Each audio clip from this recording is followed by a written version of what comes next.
Subscribe करिए rising Uttar Pradesh को और दबाइए इस बेल आइकन को ताकि आप पाए यूपी की न्यूज अपने मोबाइल पर सबसे पहले। प्रदेश में 7 विधानसभा चुनाव के नतीजे भले ही 10 नवंबर को आएंगे, लेकिन नतीजों से पहले रुझान मिलने लगा है। इंडिया टुडे के लिए एक्सिस माई इंडिया के एग्जिट पोल में संभावित विजेताओं और पराजितों के बारे में जानकारी मिली है। इसके एग्जिट पोल के अनुसार प्रदेश के नतीजों में बीजेपी ही बढ़त पर है। भाजपा को 37% तथा समाजवादी पार्टी को 27% वोट मिलने का अनुमान है। 7 सीटों पर लड़ने वाली बहुजन समाज पार्टी को 20% तथा 6 सीट पर लड़ी कांग्रेस को 8% वोट मिल सकते हैं। प्रदेश में विधानसभा की 7 सीटों पर उपचुनाव के लिए मतदान हुआ था। मुख्यमंत्री योगी आदित्यनाथ प्रदेश में मेडिकल की शिक्षा लेने वाले कमजोर आय वर्ग मेधावियों को भी उसके मिशन में सफल बनाने के प्रयास में भागीदार बना रहे हैं। इसके लिए योगी सरकार ने सूबे के 24 निजी मेडिकल कॉलेजों और 19 डेंटल कॉलेजों की फीस तय कर दी है, जिससे फीस की जानकारी होने की वजह से छात्र छात्राओं से अब कोई भी कॉलेज अतिरिक्त शुल्क वसूली नहीं कर सकेगा। योगी सरकार के चिकित्सा और शिक्षा विभाग ने चालू शैक्षिक सत्र 2020-21 के लिए 24 निजी मेडिकल कॉलेजों में एमबीबीएस के लिए 10,40,000 रुपए और अधिकतम 12,72,000 रुपए फीस निर्धारित की है। इसी तहत प्रदेश में 19 निजी डेंटल कॉलेजों में बीडीएस कोर्स के लिए अलग अलग 2,93,000 रुपए से लेकर 3,59,000 रुपए फीस निर्धारित की गई है। इस बार फीस नियमन कमेटी ने कॉलेजों के संसाधन, उनके खर्चे और महंगाई को देखते हुए फीस में 10 से 20% तक बढ़ोतरी कर दी है। कानपुर के बिकरू गांव में 2 जुलाई की रात हुए शूटआउट मामले में एसआईटी ने 3500 पन्नों की अपनी रिपोर्ट में पुलिस और अपराधियों के बीच गठजोड़ के अहम खुलासे किए हैं। जांच में तत्कालीन एसएसपी रहे डीआईजी अनंत देव त्रिपाठी पर भ्रष्टाचार व पक्षपात के आरोप लगे थे, जो एसआईटी की जांच में पुख्ता भी मिले हैं। उन पर कार्रवाई की सिफारिश की गई है। इससे पहले आईजी रेंज लखनऊ के द्वारा जांच में भी अनंत देव त्रिपाठी की भूमिका और दिवंगत सीओ देवेंद्र मिश्र के द्वारा लिखे गए पत्र की पुष्टि किए जाने की बात सामने आई थी। झांसी में छेड़खानी से परेशान एक छात्रा ने कोचिंग से लौटने के बाद घर में जहर खा लिया। उसे मेडिकल कॉलेज में भर्ती कराया गया, लेकिन उसकी मौत हो गई। पुलिस को उसके पास से एक सुसाइड नोट बरामद हुआ है, जिसमें छात्रा ने लिखा है कि मम्मी पापा, मेरी मौत का कारण आकाश है, बदला जरूर लेना। प्रदेश के मोस्ट वांटेड 2.5 लाख के इनामी बदमाश बदन सिंह बद्दो पर पुलिस ने एक्शन शुरू कर दिया है। उसके मेरठ स्थित घर को कुर्क करने की कार्रवाई शुरू की गई है। वह 20 माह पहले फिल्मी स्टाइल में पुलिस को चकमा देकर मेरठ से ही फरार हो गया था। ब्रह्मपुरी पुलिस टीपी नगर के पंजाबीपुरा में किला नुमा बने बद्दो के घर से सामानों को अपने कब्जे में ले रही है। इससे पहले ढोल बजाकर मुनादी कराई गई। मौके पर पुलिस का कड़ा पहरा था। पुलिस ने खेलो इंडिया के नाम से फर्जी खेलों के आयोजन का विज्ञापन देकर खिलाड़ियों से ठगी करने वाले 3 आरोपियों को गिरफ्तार किया है। यह कार्रवाई भारतीय खेल प्राधिकरण यानी एसएआई की शिकायत पर की गई है। केंद्रीय खेल मंत्री किरण रिजिजू ने ट्वीट कर इसकी जानकारी दी है। आरोपी बाह और पिनाहाट क्षेत्र के बीहड़ों के गांव में सक्रिय हेलो गैंग के सदस्य बताए जा रहे हैं। गैंग ने विज्ञापन में लिखा था कि 2021 में पंचकुला में खेलो इंडिया गेम्स होने वाले हैं। आगरा के थाना पिनाहाट क्षेत्र में सक्रिय हेलो गैंग ने इसी का फायदा उठाकर खेलो इंडिया नाम से विज्ञापन सोशल मीडिया पर जारी किया और उसमें एंट्री के लिए 6,000 रुपए की फीस रखी। आश्वासन दिया कि ट्रायल के बाद खिलाड़ी खेलों में हिस्सा ले सकेंगे।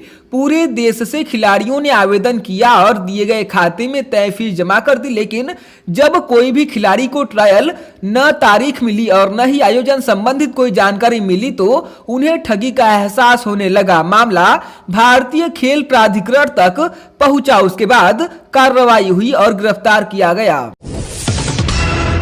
वाराणसी के शिवपुर थाने में एक तथा कथित प्रेमी द्वारा जहरीला पदार्थ खाने का मामला सामने आया है। लड़की के ब्लैकमेलिंग की सूचना पर डायल 112 नंबर पहुंची थी। पुलिस युवक को थाने लाई थी। पुलिस ने थाने में जहर खाने की बात से इनकार किया है। युवक द्वारा पुलिस को बताया गया कि उसने चूहे मारने की दवा खाई है। थाना प्रभारी नागेश सिंह ने अपनी गाड़ी से युवक को मंडलीय अस्पताल में इलाज के लिए भेज दिया। युवक के खिलाफ पुलिस ब्लैकमेलिंग का केस भी दर्ज कर रही है। शामली में जलालाबाद के मोहल्ला कोटला स्थित एक मकान में खाना बनाते समय अचानक घरेलू गैस सिलेंडर फट गया, जिससे पूरे घर में आग लग गई।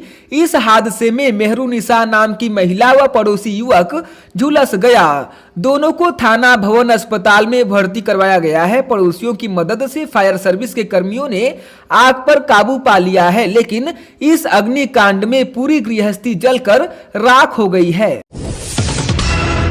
योगी सरकार द्वारा भूमाफिया, माफिया व गैंगस्टर के खिलाफ एक्शन जारी है। इसी क्रम में प्रयागराज जिले के टॉप 10 माफियाओं में शामिल प्रदीप महारा के नैनी स्थित 3 मंजिला मकान को 4 बुलडोजर लगाकर ध्वस्त कर दिया गया। प्रयागराज विकास प्राधिकरण का आरोप है कि प्रदीप महारा ने मकान का कुछ हिस्सा सरकारी जमीन पर कब्जा कर बनवाया था। साथ ही 3 मंजिला मकान बनवाने के लिए नक्शा भी पास नहीं कराया था। बुलंदशहर में सनसनीखेज मामला सामने आया है। यहाँ एक परचून कारोबारी को अगवा करने के बाद उसकी हत्या कर दी गई। हत्या का जुर्म उसी के 2 दोस्तों पर है। पुलिस ने दोनों हत्यारोपियों को गिरफ्तार कर लिया है। कारोबारी ने अपने एक दोस्त को कुछ पैसे उधार दिए थे, लेकिन दोस्त पैसों को लौटाना नहीं चाहता था, इसलिए उसका अपहरण किया और हत्या कर 100 कुएं में फेंक दिया। मामले को अपहरण कांड में तब्दील करने के लिए 7 लाख रुपए की फिरौती भी मांगी गई थी।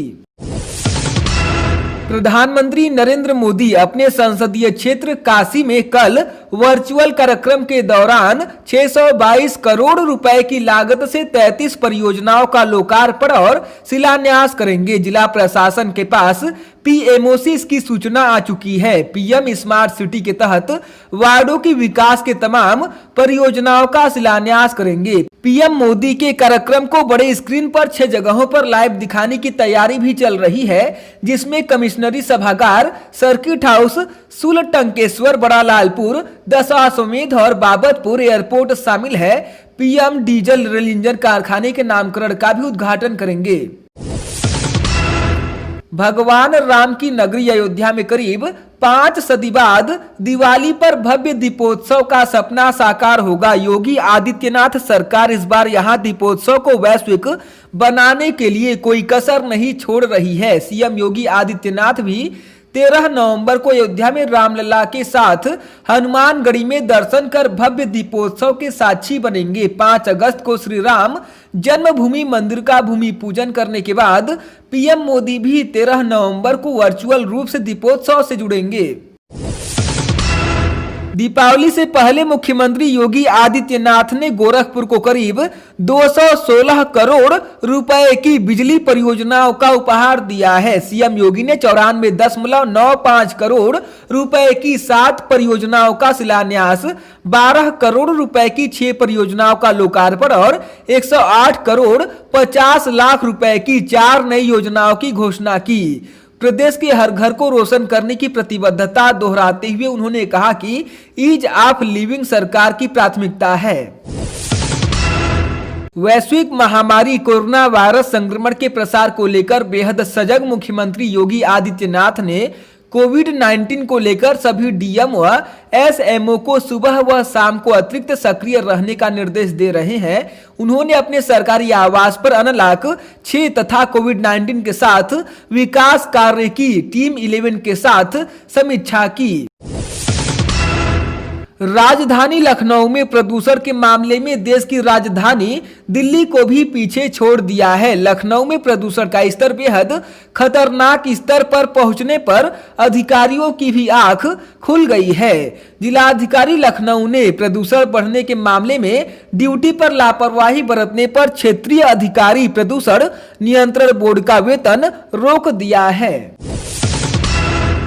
अपने बयानों को लेकर चर्चा में रहने वाली राष्ट्रीय हिंदू युवा वाहिनी की अंतर्राष्ट्रीय अध्यक्ष साध्वी प्राची ने संगठन के जन जागरण अभियान को लेकर राजधानी आई थी। गुंडबा में संगठन के राष्ट्रीय अध्यक्ष वेद प्रकाश शुक्ला के निमंत्रण पर आई साध्वी ने कहा कि मैं लखनऊ की मस्जिद में बैठकर हवन करना चाहती हूं ताकि हिंदुस्तान के अंदर भाईचारा कायम रहे। साध्वी ने लव जिहाद को समाज के साथ ही हिंदुओं पर कुठाराघात बताया। पशुपालन विभाग में टेंडर दिलाने के नाम पर करोड़ों की ठगी के मामले में फरार चल रहे आरोपित मोंटी गुर्जर को देर रात एसटीएफ ने जयपुर एयरपोर्ट से गिरफ्तार कर लिया। आरोपित जयपुर से दुबई भागने की फिराक में था। प्रभारी एसटीएफ विशाल विक्रम सिंह के मुताबिक आरोपित के खिलाफ लुक आउट नोटिस जारी हुआ था। आरोपित के जयपुर पहुंचते ही एसटीएफ को इसकी जानकारी हो गई, जिसके बाद उसे दबोच लिया गया। मोंटी पशुपालन विभाग में टेंडर के नाम पर फर्जीवाड़ा करने के मुख्य आरोपित आशीष राय का बेहद करीबी है।